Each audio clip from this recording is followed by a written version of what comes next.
Hey Siri, what's next? What's Next is a live TV show which airs this morning at 10 a.m. on the Growing Bolder Facebook page. It stars the amazing Mark Middleton and that other guy, Bill something. Really? 10, 9, 8, 7, 6, 5, 4, 3, 2, 1. Growing Bolder, what's next? With Marc and Bill. Hi, everybody. Welcome to What's Next. I'm Mark Middleton. Bill Schaefer and Laura Savini are standing by live, ready to go. And we've got a great program for you today. So let's get started and show you exactly what's next. Coming up today, Mother's Day is Sunday. We've got a Mother's Day surprise. We will share our tribute to National Nurses Week. You will meet live the Corona Bubble Boy. Talk about a creative, amusing, thought-provoking art project, folks. This is it. And Laura Savini has the keys to pantry cooking, which has now become a pandemic necessity. So let's start with Mother's Day, because Sunday, the second Sunday in May is always Mother's Day. And, I got to tell you guys, I've always respected nurses, but, Mother's Day has gotten to be a whole lot more meaningful this year, especially because we can't get to see our mothers. Those that are in nursing homes and long-term care facilities won't allow us in. My mother, folks, passed away about 6 years ago. And it's always difficult for me when Mother's Day rolls around. I so wish I could just hear her voice again. And, that's really one of the interesting things about this pandemic, something that was totally unforeseen. We've all talked about internet use being up, I think it's 22% over the past couple of months, but there has been a 35% surge in plain old voice calls, a medium that was going out of fashion for many years. In fact, young adults, our kids, the ones that grew up texting and messaging and never would use the telephone, are suddenly embracing voice technology. One expert calls voice the new killer app. So not only are there more phone calls being made these days, but the length of the phone calls has gotten a lot longer as well. There is a new appreciation for the sound of someone's voice, especially our loved one's voice. Bill Schaefer, you're lucky. Your mom is still alive. I know she's been struggling lately. She's in her 90s. How are you going to celebrate Mother's Day? First of all, a great point about the phones, and I'll talk about that in a second. But Mark, I can't believe it's been 6 years already for you. And that started me thinking when you said that, my mom's 92. Wow. How in the world did that happen? She doesn't look 92. She hasn't acted. She still cooks and cleans and kind of manages the house all by herself. She was talking about doing the taxes and keeping up with things. But the hard part about this year and this Mother's Day is that about a month ago, my dad went to the hospital with pneumonia. They moved him from there to a physical rehab center. And he doesn't understand why nobody's coming to visit. All they have are the voice calls. He really can't wrap his head around the pandemic or what's going on. And that's tough for a lot of people this time around. And Barbara Hannah Grufferman, who is a really good friend of Growing Bolder and a contributor to us, she can't visit her mom either. So she came up with the next best way to do just that. So how are you feeling, Mom? Yeah? You did physical therapy today? Yeah, and you're doing better, definitely better. That's what I'm hearing. Okay, everyone, so you learned my secret. That's how I visit my mother. Thank goodness she's on the first floor, not the second, or else I don't know what I'd be doing. There's my husband talking with my mom through the window right now, and her caregiver is in there with her. I have a few little gifts for my mom, which I'll get to hand in to the nurses through the door. So guys, it's kind of heartbreaking, isn't it? I mean, she can't even give her mom a gift in person, not even a hug. And our hearts go out, especially to all the people in assisted living who are missing the simple touch of a hand or a kiss on the cheek or the warmth of a nice hug. Yeah, Laura Savini is lucky in that regard. Laura, I know your mom also has some serious health issues, but you live nearby her. Are you able to see her? Yes, she's part of our pod, as I call it. So it's my mom and my husband and I, and my mom is a gamer. Look at that face, 85 years old. Anything I want to do, Mark, I'm like, Mom, I'm picking you up in 10, and we go for a ride. We look at birds, we take walks on the beach.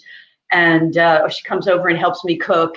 She's really wonderful, and I'm so blessed to have her move up here in September. She moved 10 minutes from my house, just in time for us to take care of her health issues and to really spend these next years together during this really odd time we're living through. It's really been a blessing. Yeah, you guys are very lucky, and my gosh, do you look like your mom? And You look like yours. that's a good thing. Yeah, she is gorgeous. All right, let's bring in Mike Nannis. Mikey is our director, and you've probably met him in the last couple of shows. Mike, I've met your mother. Robin is a wonderful woman. She lives in a senior living community nearby, but, like the rest of us, you can't get to her. So I think Mike's going to do the next best thing. He is going to celebrate her or perhaps embarrass her right now in front of a lot of people. Mikey? It's what we do in 2020. I'm going to take you guys out of the mix for a second and bring in Mom. Hey, Mom. Hi there. Hi. How are you doing? I'm great. Thank you. Thank you. Right. Well, I'm not sure that I'm going to get to see you on Sunday because the rules are prohibiting us from coming in to visit, but I did want to just take a minute and show you this.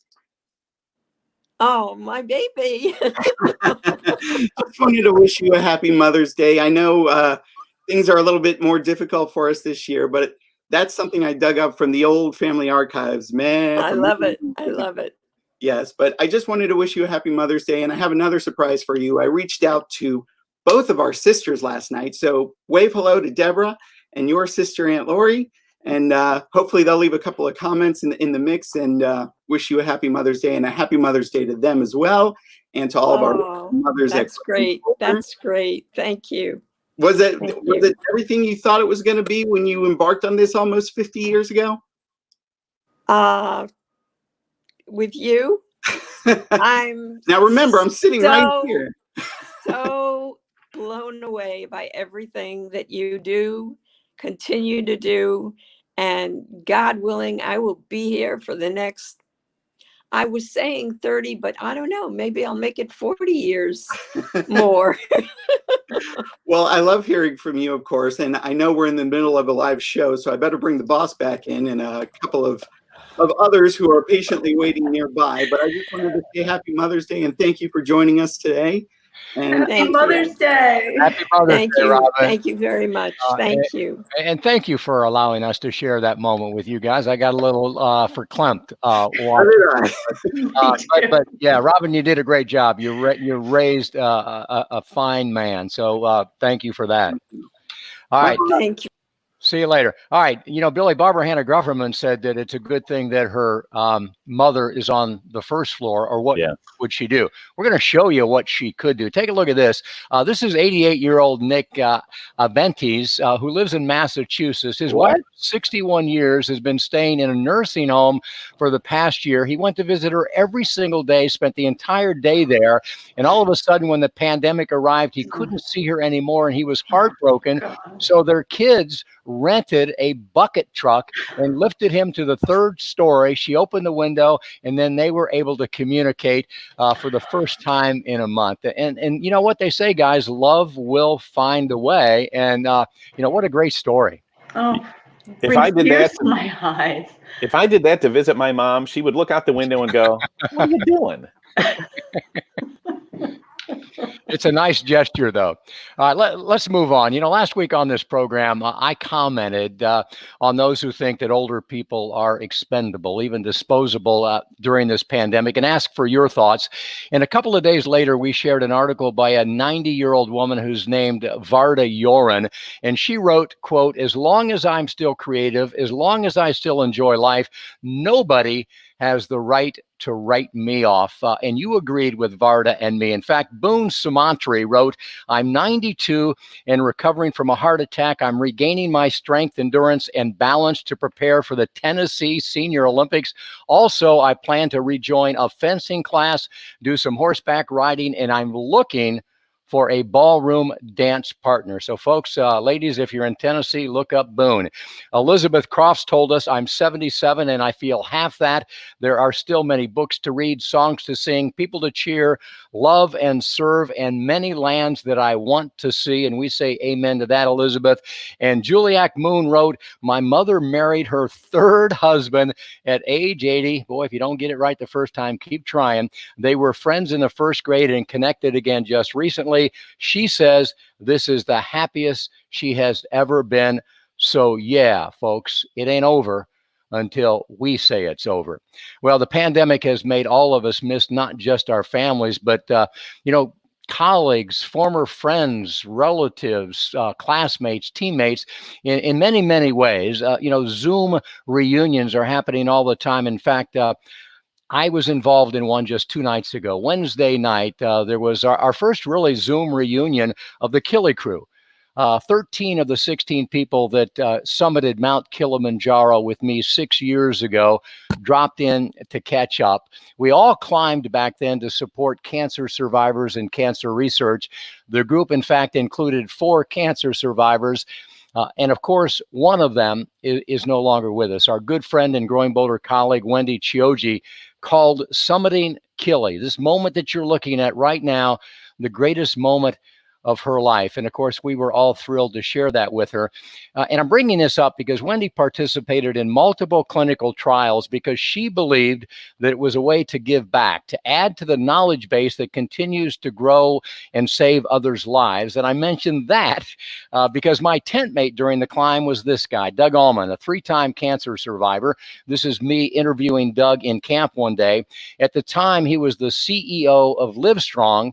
Today, he's the CEO of Pelotonia, which is one of the world's most successful grassroots cancer fundraising organizations. And Doug talked last night or 2 nights ago on our Kili call about the fact that after decades of intensive research, there's no group anywhere that knows more about our immune system and how it responds to infectious disease than cancer researchers. So today, most cancer research organizations are pivoting a good amount of their research to the COVID-19 effort.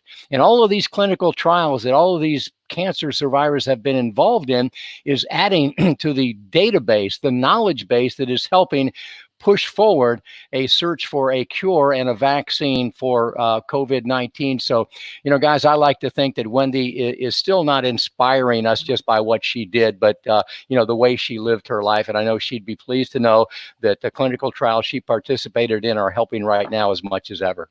And for the so many people that are fighting cancer battles and have fought cancer battles, there is a purpose. And there is a reason, and there is a benefit from everything that they've had to go through to this point. And we thank them for fighting the good fight. Speaking of fighting the good fight, we mentioned it's Mother's Day, always a big day. Nurses Day, I have to admit to this, folks, this is National Nurses Week. Until this year, it was kind of like, to me, it was National Cherry Pie Week. I always appreciated what they did, but I never fully understood it until now. And isn't it time that they get their due in terms of being, first responders? It's just amazing what they've all done. And I know, Laura, you see this all the time in dealing with your mom.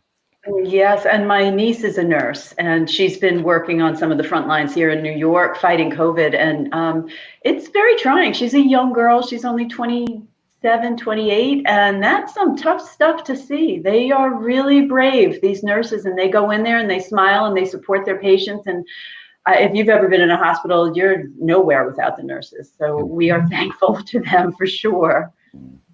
So, Bill, we got to figure out a way to say thank you. Wouldn't it be nice if there was something that GrowingBolder in particular can do, because we've got such a great voice in the community to just say thank you to the nurses? What if we could do something like this? All of us at GrowingBolder know this is the week. There have been a lot of National Nurses Weeks, but this is the one. This is the week we truly celebrate the people, the profession, and all the moments that make a difference. This is the week we all say thank you, and so does she, and him, and all of them, because we know you have families too. GrowingBolder says thank you to the best among us, all doing their best, this week and every week. That's You know, the thing I like the best about the most appreciate the most about nurses is everybody has their technological job to do. Doctors and nurses, they have their duties, but what nurses do more than anybody else is they deal with the heart. They deal with compassion. They settle our fears where everybody's terrified when you're in the hospital or seeing doctors. They're the ones that reassure. They're the ones that help you build that positive attitude to move forward. And they make it personal. I've been hearing that the nurses now, what they're doing, because they're so covered up, they don't want to scare their patients. They're wearing big pictures, photos of themselves on their plastic covering so that people can see, I'm a person and I'm here to help you. They're fabulous, brave people. You're going to make me cry. You know, I have no idea, as none of us do, who Time Magazine is going to pick as their Person of the Year this year. But I think the nurse worldwide has got to be a candidate. And I think forever, National Nurses Week is going to be different for us. And I got to give a shout out. You know, one of the best things about what all of us do, because we're all involved in the media, you know, to have the ability to say in a meeting, you know what, we should do something to express thanks for nurses. And then the next thing you know, you got a Sunderland on your team, Mark Sunderland, you got a Mike Nanis, you've got an Ashley Heafy, you've got people that say, yeah, let's do something. And then a couple of days later, we see something like that. So it does feel good to be able to show and express our gratitude in a way like that. Yeah, there was a misconception for a little while, Mark, that Growing Bolder was about older people, but it isn't. It's about people with heart. It's about people that want to make a difference in this world. It's about people that want more out of life than they're getting and aren't afraid to step up to get it. So yes, nurses are a huge part of that. And you know, another group we'd love to nominate as well, or that we're learning to really appreciate, are teachers. Yeah, Tuesday was National Teachers Day, and boy, haven't they earned our respect this week as well. Oh, I love seeing around our neighborhood, teachers have put signs in front of their children's homes saying, I miss you.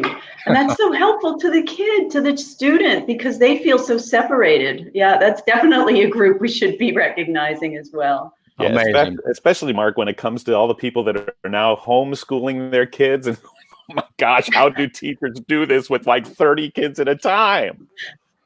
Kids will remember this forever. They are the COVID generation. Let's talk about creativity very quickly, because the next issue of our magazine that's coming out very quickly is lightly themed creativity. And it's for a reason, because research shows that of all of the personality traits that one can have, only creativity confers any longevity to your life. People who are creative live longer, and the mechanics of that are not fully understood. But you know, most researchers believe that it's because creative people are better problem solvers. They're better able to figure out ways around, over, or through obstacles. And as we age, you know, it's one obstacle after another. So if that's true, I think one would have to say that George and Cheryl Camper are going to live really long lives. Now, George is a big time photographer and a director. This is a guy who shoots everything. He shoots celebrity, commercial, advertising, lifestyle, portrait, editorial, and he shoots it worldwide. He goes all over doing it. And I think that he and his wife, Cheryl, came up with this idea in the pandemic, and we'll ask them in a minute because they're going to join us live. I think they came up with this idea simply to amuse themselves, but let's find out as we say hello to George and Cheryl Camper from their, are we in Fort Lauderdale or North Miami Beach? Where are you guys? No, we're in Fort Lauderdale, Wilton Manors to be precise. Under the mango tree. Under the mango tree. Under that sounds like a song. I'm sure you guys are under the mango tree, and in the background is a bubble. Yeah, that's our bubble. Before we, just so people understand, let's put up a photo, Mikey. Show one of the photos in this series. And George and Cheryl, tell us how this idea came about and what you're trying to do. Well, you know, we were trying to figure out how to just take a bad situation and try and make it better. You know, more fun, inspire people. And, you know, we could not leave the house. Unfortunately, we haven't let our kids come into the house. So we thought, you know, we're living kind of in a bubble, and we kept hearing Corona bubble. And we thought, well, let's do a whole story on the Corona bubble and where we can and can't go and staying safe. So we're hoping this is, you know, people are looking at this and getting inspired and laughing mostly. You know what, I just love to look at all of these photos, the detail. And Cheryl, if you were the art director of this thing, kudos to you, because from one end of the photo to the other, there's something interesting to look at. And to me, it's here you go. You guys are looking at Joe Exotic, and George is sitting in a bubble. And so I know there's different titles for some of these photos. Is this the Redneck Bubble Boy, or how do you call this one? I don't remember. This is the Tiger King Tiger Bubble King Boy. Bubble, right? Yeah. We had never seen it before. We kept hearing about it, so we thought one night, we should watch it, and we'll set up the bubble and do the popcorn thing, and the rest just kind of came into fruition. We got some cats walking around, and it was just one of those in the moment sort of a thing, Mikey, keep this one up. Yeah, I mean, look at this. How long did it take you to set this up? I mean, the lighting is stunning. Everything is perfect. I could look at this. I could look at this photo for 15 minutes.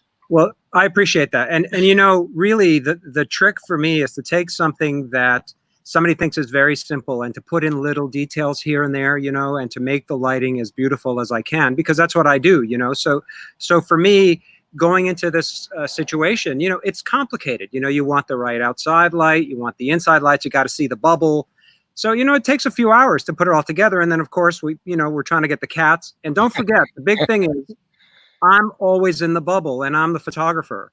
So it's very challenging for us because once I'm locked in the bubble, Cheryl has to get me in and out of there. I can't get out on my own. So everything we're doing is done from a remote I'm holding in my hand. Amazing. Let's look at a couple more. Mikey, you push forward to, I love this photo. Where do you just stargazing? Yeah, this is our starlight bubble. We figured no stars in the sky. We'll put our own in there and make it fun, and maybe have a little Clorox cocktail with Corona in the foreground. I think that was a political comment, and I love it. Yeah, we've got our beanie captors on for celebrating being outside and dreaming about the stars. And the cat is there in the background. The cat's in the far again. background, yeah. I hadn't noticed that. 4 cats, so there's always one of them. Let's look at another one. This is one of my favorites. I have to tell you, I just, the depth of this photograph, the cloud. Did you put the cloud in there, George, or was that actually there? I think, I worked with a very talented retoucher, but I think this one was there. Yeah. Yeah. Well, what kind of feedback are you getting? I can only, as soon as I saw these, I just wanted to, I wanted to play with you guys. I wish the pandemic was over so I could come down and hang out with you, but you got to be getting a great response. We are. People writing us, calling us. It's really funny. I mean, it's really taken on a life of its own, and people are calling saying, hey, please don't stop. Thanks for putting a smile on my face in such a difficult time. And so people are really looking forward to it. And again, they look for the details. Now the people are starting to really realize, like my butt crack there, plumber's butt. I've heard a whole bunch of different responses to the different pictures. Yeah. Yeah, we noticed that one as well. Yeah.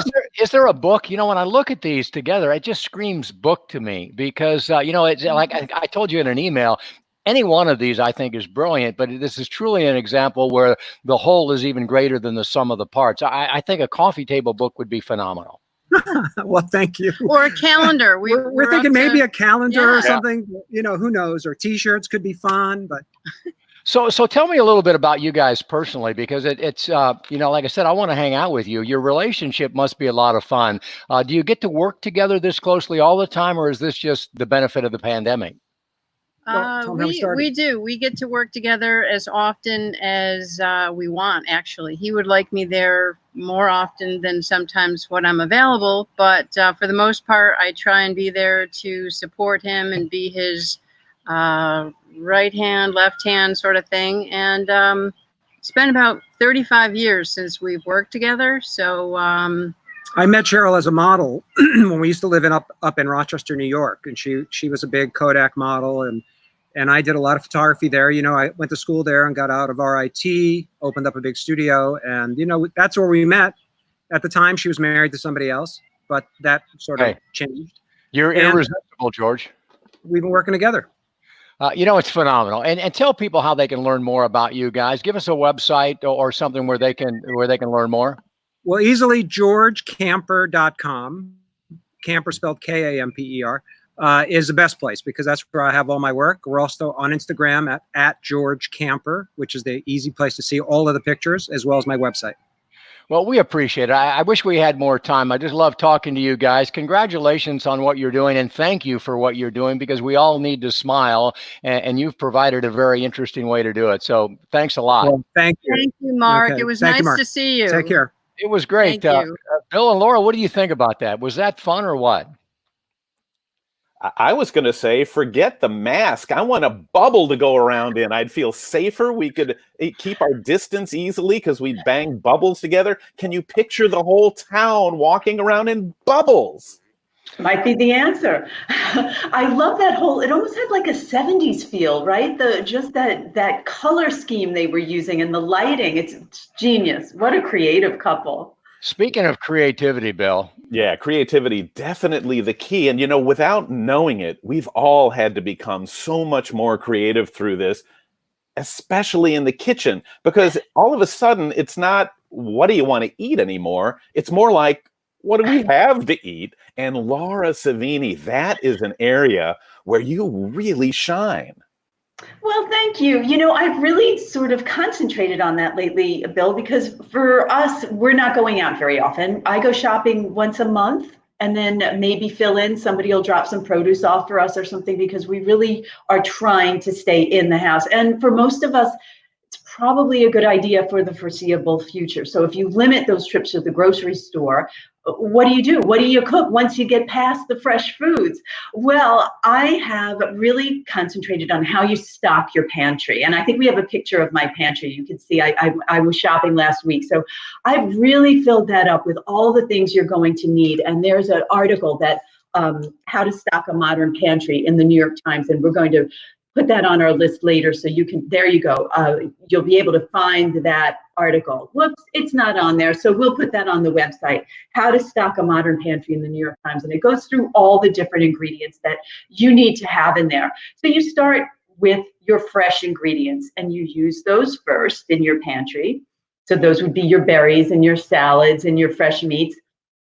Then you move to your tubers and your root vegetables. So make sure you always have some carrots and radishes and turnips in your fridge so that you can use those. So you keep having some fresh foods in your house.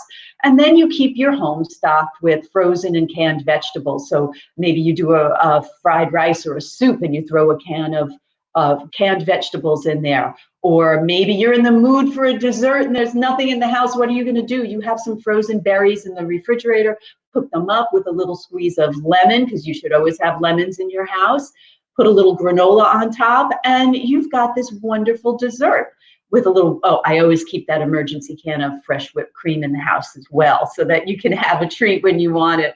So it really becomes this sort of art of what you need to do to make the best of those cans of beans, right? They always tell you to have cans of beans in the house. What are you going to do with these, right? What do you do with a can of white beans? Well, the other day we were looking around, what are we going to eat? We were starting to run out of all the fresh foods. So I took a couple of shallots, which you should always have some shallots and onions in your pantry, caramelized those shallots, put in the can of white beans that you know you're going to have in your fridge. Then I also put in some artichokes. I always keep canned artichokes because you can put them in with chicken, lemon. What a great dish if you just fry those up in the pan. But meanwhile, I did them as a side dish. Squeeze some of that lemon on top. It was delicious. But then I noticed I needed a little color, fresh parsley. Made it this bright, colorful dish. So the idea, and now that's my pantry egg salad. So you say egg salad, boring. Not in our house.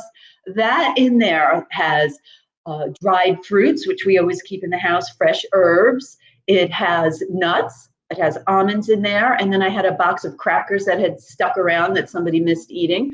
Put that on the side. So it becomes this wonderful dish. And then my husband likes mayonnaise. I like yogurt. So I put a little yogurt in it. He fixes it up with the mayonnaise. And suddenly boring egg salad becomes this really nice dish for you to have for lunch or dinner. And then if you have the herbs in the house, you cook up a little herbs into your scrambled eggs and a little mashed sweet potato on the side. These are all things that you should have in your pantry. You put them together and suddenly you have this wonderful meal where you think it might be boring, but you can make some great things. And the key to pantry cooking, I found, is really discover what's your flavor palette. As you can see from the ingredients I've been holding up, I sort of lean toward the Italian side. I always have some canned caponata eggplant salad in there because you can put that over chicken or put that over a piece of steak if you have it, or you could just put that over polenta. Polenta is a lifesaver when you're pantry cooking because that works for every meal. Breakfast with scrambled eggs. Lunch, it's wonderful with some tomato sauce and sauteed zucchini on top. You see, it's making these items work for you, making the versatility of the items in your pantry work for each meal. So you could also go the Mexican style. Go Mexican with sofrito. The polenta, again, is part of the Mexican palate, and they're, having a can of green chilies in there that you can mix into different dishes with rice. There's so many different flavors you can go for. And then, of course, you can always go Asian, have some Thai sauces in there. All of these mixed together so that you can take some basic items you have, rice, beans, canned tomatoes. Maybe you always keep a frozen chicken in the freezer. You'll always have something to eat, and it's just working your way through and being creative with mixing those textures. I love chopping up some dates and putting those into either my egg salad or a rice dish or cooking that in with the chicken. It's delicious. And if you're making a soup, you've got tons of things. If your pantry is stocked correctly, and again, you'll see that list of what you should put in your pantry, then you'll always have something to eat. And it becomes sort of a game in our house. Jimmy will look in the refrigerator. He's like, there's nothing to eat. I'm like, yeah, give me 10 minutes. I'll get you something to eat. And we come up with this fabulous meal, and it really becomes a fun thing for us to do. So I think, and then like the other day, he was like, what are we going to eat? Keep hard cheeses in the fridge, right? A hard cheese is a great pantry item because it doesn't go bad. It stays for a long time. So we took that. This was a very romantic lunch, let me tell you. We had that nice piece of Parmesan cheese, the caponata, a sliced pear. Who needs takeout? We have it right here if you've got that pantry stocked correctly. So those are some of my thoughts of what you might want to try. Get a little crazy with the spices. Try some new blends. The other day, I put cinnamon in my tomato sauce. It was outrageous. And then I had the lemon rind, because I always keep the rind, a bowl of lemon rind in the refrigerator, a zest, I guess is really the word.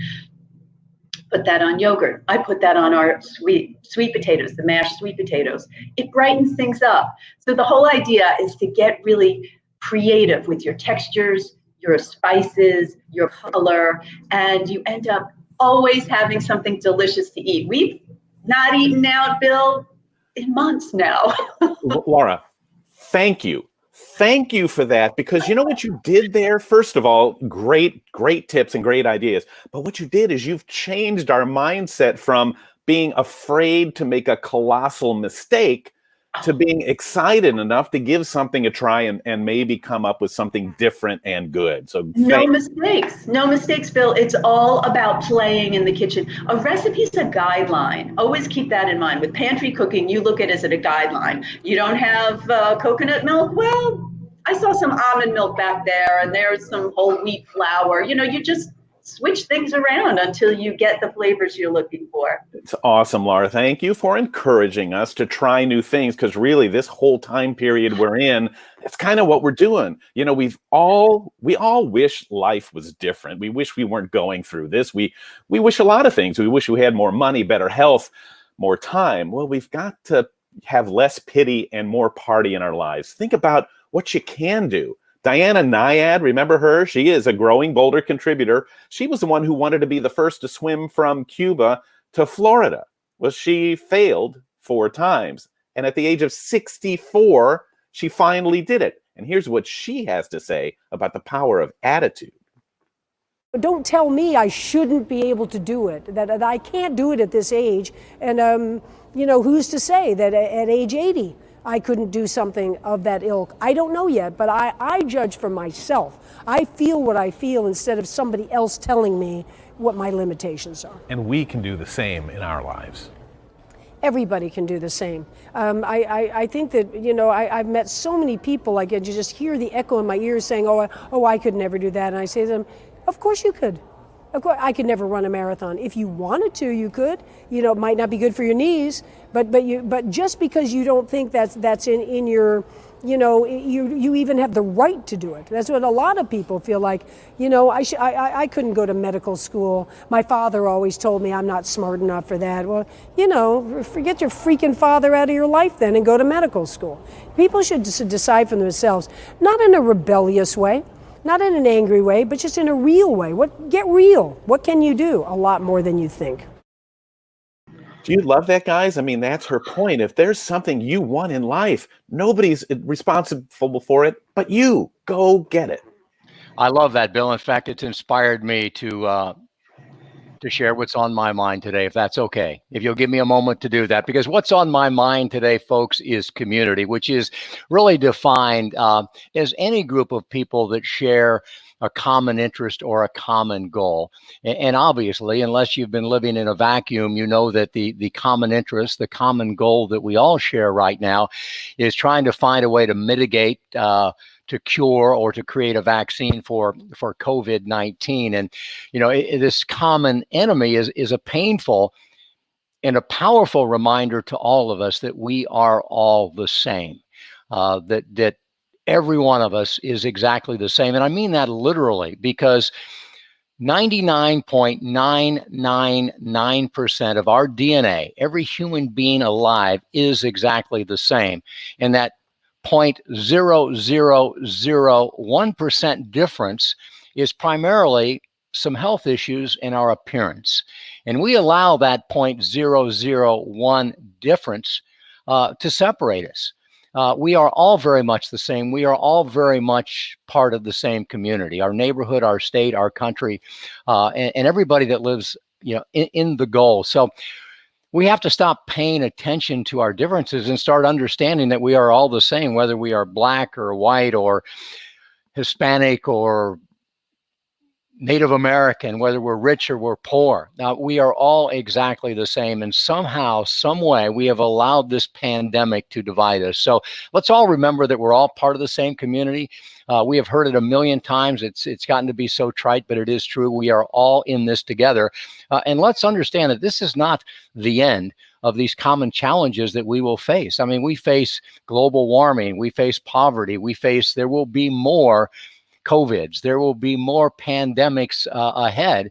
And we have got to learn to figure out how to fight these together, to come together, because the world has become a very small place. What happens in China now affects everybody all over the planet. So I'll get off my soapbox now, but what do you think about that? Share your comments below, and maybe we'll share some of those next week. So Billy, let's get into our meme stream, and we'll wrap this thing up. Our meme for the week is a simple statement about our health and the fact that our health is, in fact, our greatest wealth.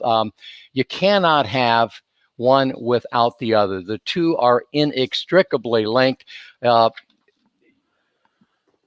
Improving your health will improve your wealth for the rest of your life. Our healthcare costs will be our greatest cost moving forward. So do yourself a favor, folks, and pay attention to your health, because it is more important than ever. So, go ahead, Billy. I was just going to say, it's not just physical health either, right, Mark? I mean, it's mental health as well. Doing things, taking a class. Hey, during this pandemic, how cool would it be to take an online class? We've listed hundreds of online classes you can check out. How about getting in shape, right? As Mark said, health is wealth. How do we get in shape?